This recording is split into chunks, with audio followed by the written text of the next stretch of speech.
the only place we could start is with Bayern. They have literally dominated the league for years and show no real signs of slowing down. But then once we talked about Bayern, we will take a little look at some of the contenders like we did in France and see who's best placed to challenge them this year because, well, the Bayern hegemony shows no signs of slowing down.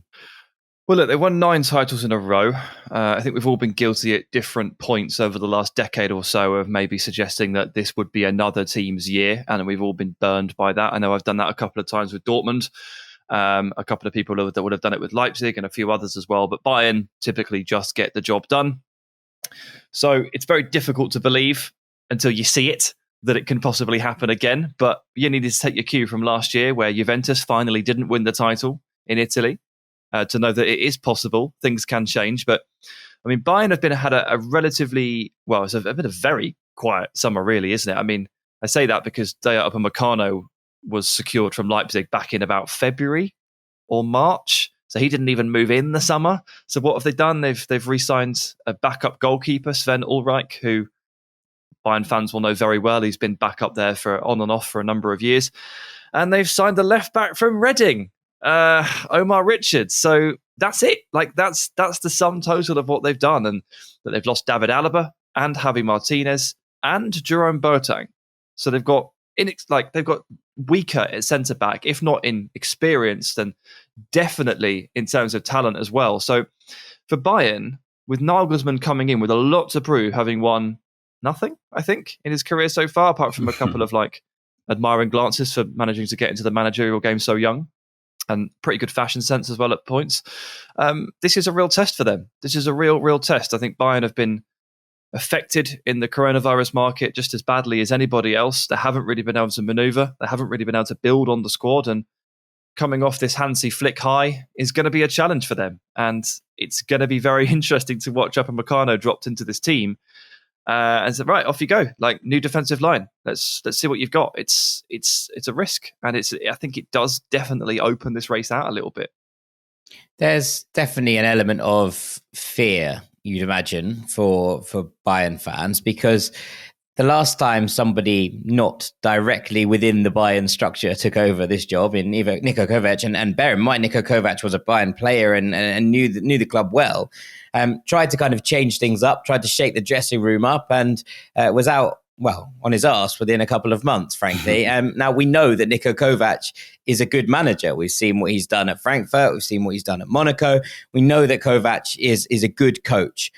But something just didn't click for him at Bayern, and that attempted dressing room shake-up, the kind of trying to move on some of the leaders in that dressing room went down incredibly badly, and suddenly he was replaced with Hansi Flick, who basically restored the natural order, took Bayern back to the top of the table, made them treble winners, and cracked on.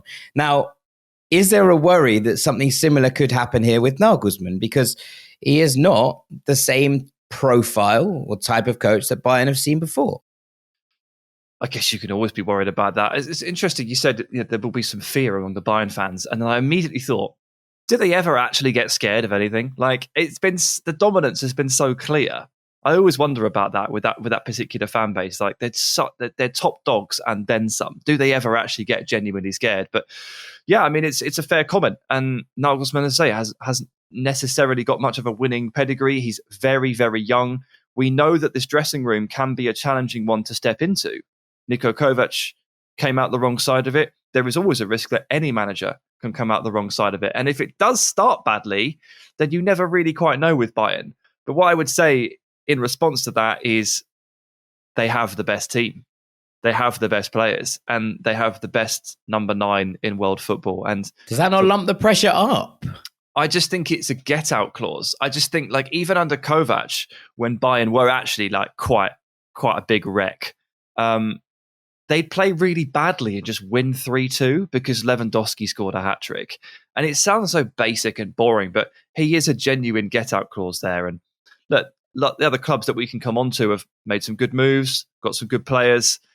No one quite boasts the depth and the quality that Bayern do in those key areas, though, do they? And they've got players like Thomas Müller, like bagging 20 assists last season, Manuel Neuer banging form. the big dogs at Bayern are in form, and that usually paves the way for a successful season. What do you think though about, obviously, like you talked about Upamecano, but losing Boateng and Alaba is probably one thing that is going to be a focus, and you would show some concern about because of the experience and understanding of the club as well as their quality. There are things like that can affect a team going to a new season. And look, you look at their pre-season results, and it hasn't been good for them so far. I know it doesn't. We shouldn't read too much into pre-season, but we saw the manner of some of the goals they've conceded. It's not been ideal. It's been terrible, Dean. Yeah, it's been pretty terrible. But you know what I mean? Like, losing those two is quite key. Oh, 100%. I mean, David Alaba is surely at this point, well, he's one of the best defenders in the world. He's one of the best players in the world because he can do so much. And losing him in your back line is an undeniable problem. Like, it's going to be an unpopular opinion with Madrid fans, but like, he's obviously gone and replaced Sergio Ramos at Real Madrid. David Alaba is way better than Sergio Ramos. Way better. It's an upgrade, isn't it? They've lost a key man here. And look, Boateng was a bit shaky here and there.